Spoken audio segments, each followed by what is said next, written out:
ब्रह्मा गुरुर्विष्णु गुरुर्देवो महेश्वरः गुरुरेव परं ब्रह्म तस्मै श्री गुरुवे नमः। तब द्रव्यम जगद्गुरु तुभ्यमेव समर्पे श्री गुरु चरणेभ्यो नमः। योग क्या है? योग का अर्थ होता है जोड़ना। अब यहाँ अध्यात्म में किसको किसके साथ जोड़ना है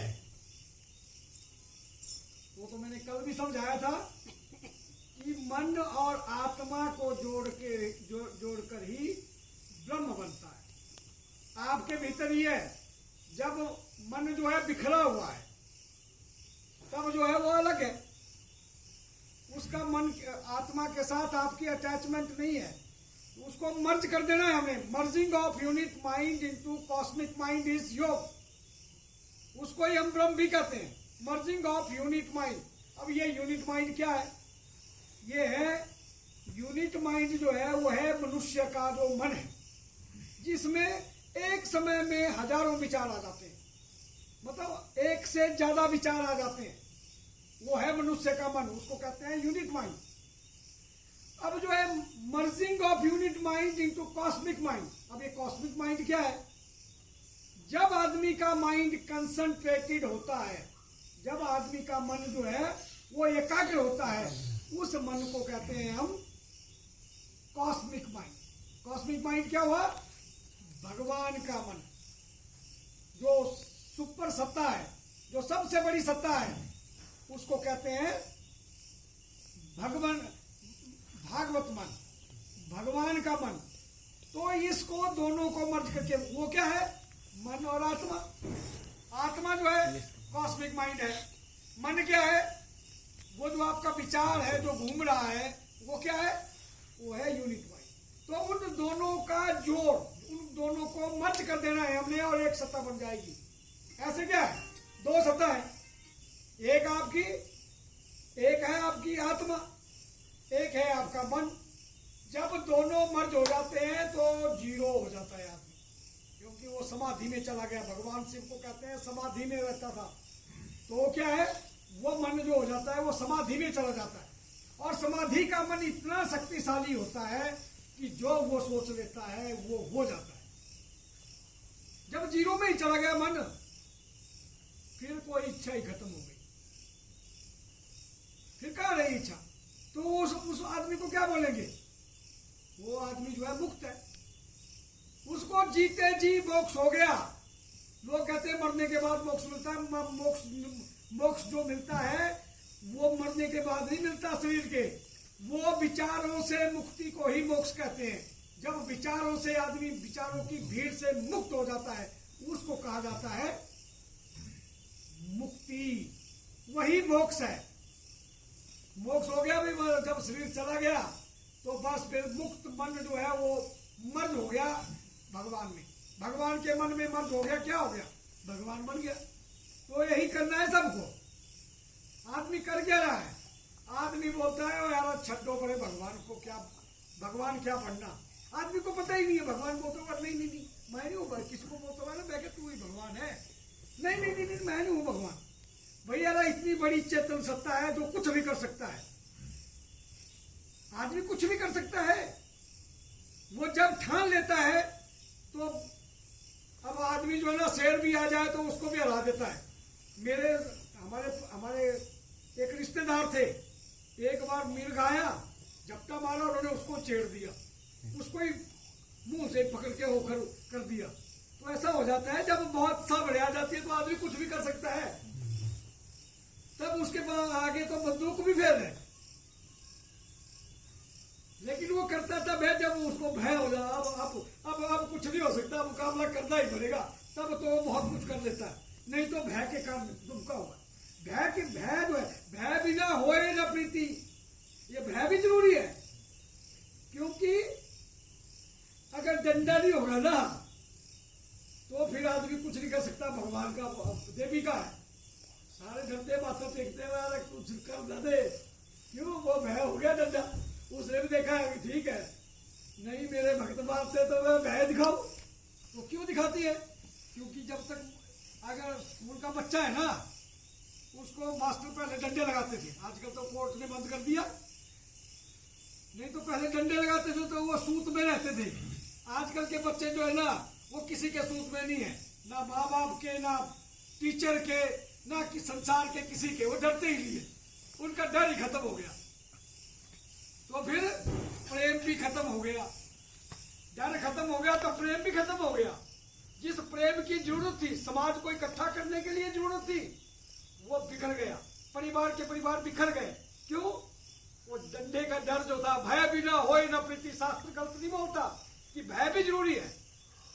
तो भय होता था, शिक्षक का भय जो है सबसे ज्यादा, गुरु का डंडा जो है ना, गुरु कुम्हार शिष्य कुंभ है, घड़ी घड़ी काटे खोट, अंतर हाथ सहार दे, बाहर मारे चोट। गुरु का डंडा जब चलता है ना, तो बड़े बड़े सुधर जाते हैं, क्योंकि उनका डंडा ये नहीं होता। वो क्या करते हैं, गुरु कुम्हार शिष्य कुंभ है। कुम्हार क्या करता है, घड़ा जब बनाता है तो अंदर से जो है एक लिया होता है उसे ना कपड़े का, उसको अंदर देता है, बाहर से चोट मारता है उसको करने के लिए, पक्का करने के लिए। तो जो है वो चोट मारता है तभी बनता है, जब चोट ही नहीं पड़ती। अब जो है ना भय चला गया, टीचर का भय चला गया, तो माँ बाप के हाथ से भी बाहर निकल गए बच्चे। अब डर, अब क्या रह गया, अब एक और चिट्टा रह गया, चिट्टे में फंस गए लोग, और चिट्टे ने जो है बर्बाद कर दिया पूरी दुनिया को। क्योंकि फिर किसी का सहारा नहीं रहेगा, तो चिट्टे का ही लेना पड़ेगा, और कोई सहारा नहीं है। तो फिर इसलिए जो है वो नशे का सहारा ले रहा है, क्योंकि उसको सहारा ही कोई नहीं रहा। टीचर का सहारा तो रहा नहीं, गुरु का सहारा रहा नहीं, और माँ बाप को मानता नहीं। अब करेगा क्या? फिर किसका? फिर वो बोले चुट्टा सुट्टा लगाया आपने, ठीक है बस, बोले भोले का भक्त बन गया।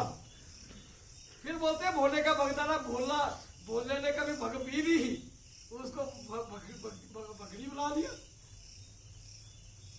वो जो समाधि में जाता था, समाधि के नशे में होता था, वो नशा था उसका, वो उसको बना दिया कि ओ जी भग पीता था शिव जी, तो अब भी जब शिव जी पीता तो अभी भी ले।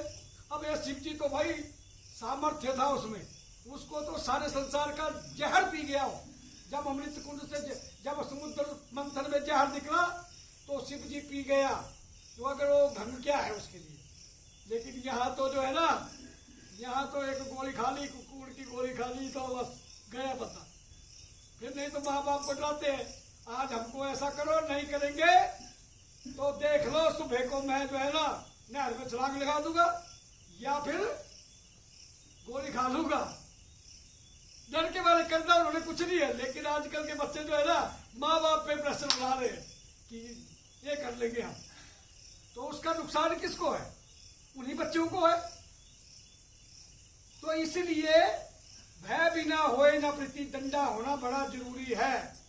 अब खेत में आ जाए, अगर ये आपकी गाय बैल आजकल सारे है ना, और खेतों को उजाड़ दिया उन्होंने, हमारे बल में तो बहुत है, तो सारा उजाड़ दिया।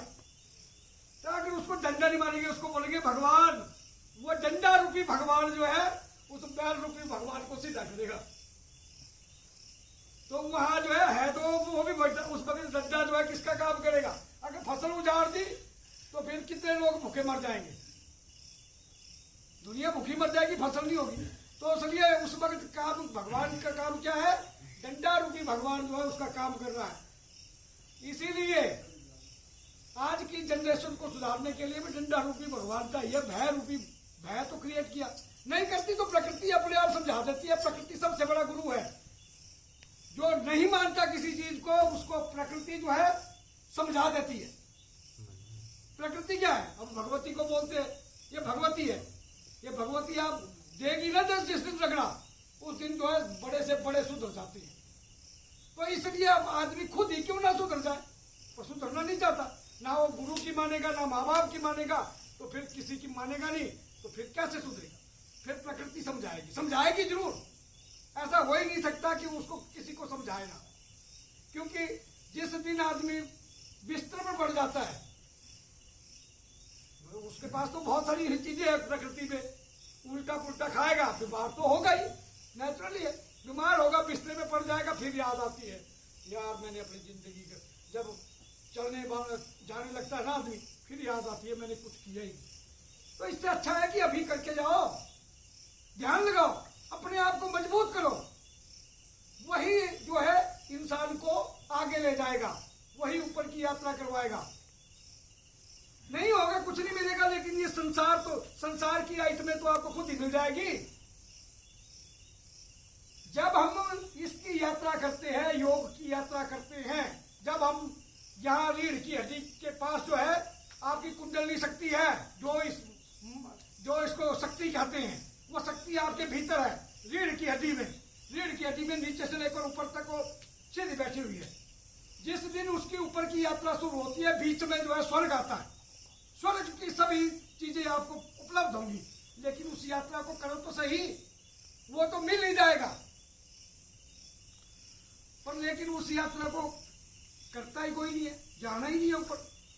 वो सुख के साथ मिलेगा। ऐसे एक ही चीज के पीछे भागे, पैसा पैसा पैसा। मैंने बोला कि पैसे के पीछे भागोगे तो लक्ष्मी उल्लू के वाहन पर आएगी और यहाँ उल्लू बैठ जाएगा, उल्का पात कराएगी। इससे अच्छा है विष्णु का ध्यान कर लो, यहाँ पे लक्ष्मी आपके चरणों में रहेगी।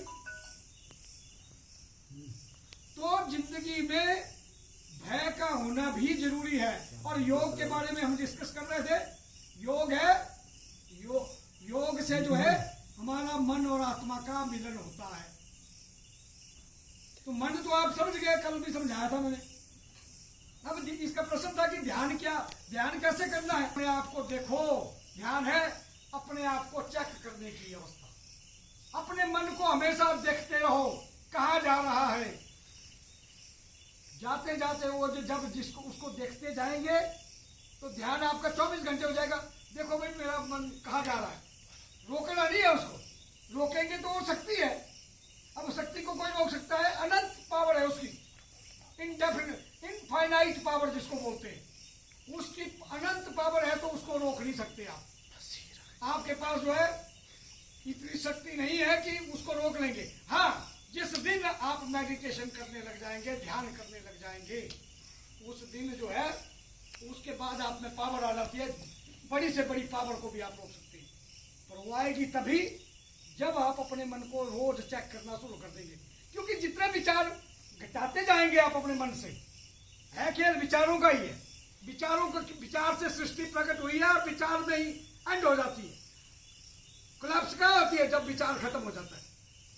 जब आदमी मरने वाला होता है ना, उस वक्त विचार ही रहता, जीरो जा। क्यों? क्योंकि पहले मन जाएगा तभी तो कोलैप्स होगी। तो इसलिए जो है उस वक्त होश हो जाता है आदमी। फिर जो तो ये विचारों का खेल है। विचारों से सृष्टि पैदा हुई है, विचारों से ही खत्म होगी, ये जान लो। तो जब आप विचारों की भीड़ को धीरे धीरे कम करेंगे, आपकी पावर जो है बढ़ती जाएगी। जब यहाँ विचारों की भीड़ रहेगी तो पावर आपकी बनती हुई है, चारों तरफ बंटा हुआ है।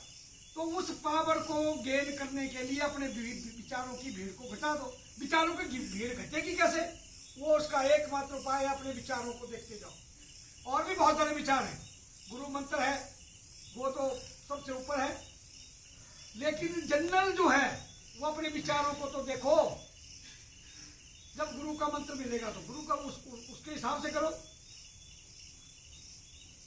लेकिन अपने मन को देखते जाओ, अपने विचारों को देखते जाओ, कहाँ जा रहा है। बस धीरे धीरे विचार घट जाएंगे।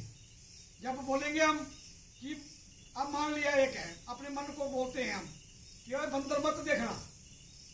जब आपने ऐसा बोलेंगे ना, बंदर मत देखना, तो बंदर ही बंदर नजर आएगा। और जैसे ही आप बोलेंगे जो देखना देख, कल बोला था ना, कल उस वक्त कईयों ने बोला कि हमको कुछ नहीं देखा, तो वो दिखा इसलिए नहीं क्योंकि उसको बोला आपने देख। जब उसको देखना बोल दिया, उसने देखना बंद कर दिया, तो जीरो हो गए। यही तो करना है। पर वो उसका प्रैक्टिस करेंगे, जब कंटिन्यूअस प्रैक्टिस करेंगे तो धीरे धीरे विचार खत्म होते जाएंगे और एक दिन जीरो में समाहित हो जाएंगे। वही है योग। जीरो में अपने मन को मर्ज कर देना, समाहित कर देना, वही तो है। फिर आप मुक्त हो गए। जीरो का मतलब ये नहीं हो जाता कि आप विचार को खत्म कर देंगे। उसका मतलब है कि हमारे दिमाग में, हमारे मन में जो विचार आते हैं वो हमारी मर्जी के बिना आते हैं। ठीक है ना, हमारी मर्जी के बगैर आते हैं, वो नहीं भी चाहते हमें ऐसा विचार ना आए तो भी आ जाता है। तो इसका मतलब है हमारा मन जो है, अभी हम जो है मन के गुलाम हैं, विचारों के गुलाम हैं। हमको उल्टा करना है इसका कि विचार हमारा गुलाम हो जाए। इसलिए गुरु जो है मंत्र देते हैं। उस एक मंत्र से एक मंत्र जो मंत्र कैसा होना चाहिए, मंत्र शुड बी स्मॉल, मंत्र शुड बी वाइब्रेटिव, मंत्र शुड बी पल्सेटिव। ये तीन चीजें हैं। सब जितना छोटा मंत्र होगा उतना ही बड़ा फल देगा, क्योंकि वो सांस के साथ, पल्स के साथ जुड़ना चाहिए, आपकी सांस के साथ। गुरु देते हैं ऐसा मंत्र कि सांस के साथ जुड़ जाए। सांस के साथ जुड़ेगा तो, क्योंकि जो हमारी सांस है वो क्या है, प्राणवायु है और हवा है उसको, ठीक है ना, प्राणवायु है तो हवा है। हवा जो है वो कितनी सूक्ष्म है। अब हमारा पहले फिर जो सॉलिड आया, फिर लिक्विड आया, फिर गैस आई, ऐसे है ना। तो सॉलिड का जैसे ये मोबाइल रखा हुआ है, इसमें इतनी कम जगह घेरी, अब इसकी जगह पानी ला लेंगे तो थोड़ी ज्यादा घेरेगा। उसके बाद जो है आपका हवा होगी, उसमें वो काफी पंखा चलाते हैं, कितनी हवा घेर देती, कितना चल पड़ता है। तो ऐसे ही हवा जो है वो आकाश में गिर जाती है। तो जब आप हवा का ध्यान करेंगे, वो प्राणवायु, सांस ले रहे हैं, सांस छोड़ रहे हैं अपनी सांस को, तो वो सूक्ष्म है। तो आपका मन भी क्या हो जाता है, सूक्ष्म हो जाएगा। एक तो वो स्पेस है, आकाश के साथ भी जुड़ जाते हैं।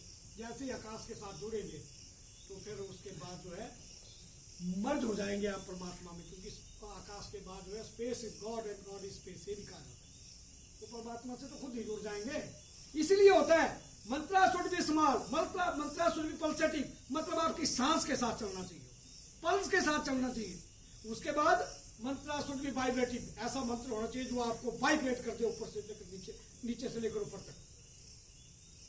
तो इसलिए वो क्या है, वो विचार से जोड़ देते हैं। तो विचार से जोड़ेंगे तो वो जो है विचार आपके कंट्रोल में आ जाएगा। क्योंकि एक विचार, ऐसे क्या है, हजारों विचार चल रहे हैं तो आपको ध्यान लगाना मुश्किल है। तो क्या है, एक विचार से जोड़ देते हैं। विचार क्या है, वो मंत्र है, उस मंत्र से जोड़ देते हैं, फिर और कोई विचार आएगा नहीं। उस मंत्र पे धीरे धीरे आपकी प्रैक्टिस हो जाएगी।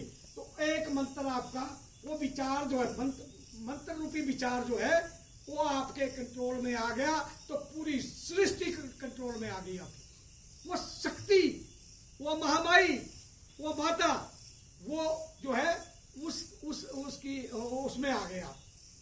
वो जो है आपके कंट्रोल में आ गई, शरण में आ गई। क्या है, नारायण, उसको कहते, नारायण क्यों कहते हैं, नार होती है प्रकृति और आयन होती है जिसकी शरण में है, तभी उसको नारायण कहते हैं। मतलब जब प्रकृति जिसकी शरण में है उसको हम नारायण कहते हैं। जिस दिन आपका विचार आपकी कंट्रोल में आ जाएगा उस दिन आप नारायण बन गए। इसलिए महात्माओं को नारायण कहते हैं। महात्माओं को भगवान क्यों कहते हैं, गुरु ब्रह्मा गुरु विष्णु गुरु देवो महेश्वरा गुरुदेव परम ब्रह्म तस्मै श्री गुरुदेव नमः क्यों कहते हैं। इसलिए कहते हैं क्योंकि वो गुरु जो है वो ब्रह्मा भी हो गया, विष्णु भी हो गया, महेश्वर भी हो गया, क्योंकि उसने अपने विचार को कंट्रोल कर लिया। विचार कंट्रोल में आ गया तो प्रकृति उसके कंट्रोल में होती है, और जो है प्रकृति कंट्रोल में आ गई तो खुद नारायण बन गए। प्रकृति उसी की कंट्रोल में आएगी जो नारायण होगा। तो यही तो करना है हमको। तो इसलिए योग का जो था मैंने आज समझा दिया आपके आज के लेक्चर में। तो समझाया भाई, कुछ पता लगा, कुछ लगा पता भी। तो ये जो है क्या पता लगा, अब तू इंडिविजुअल कुछ तो बंद कर दे।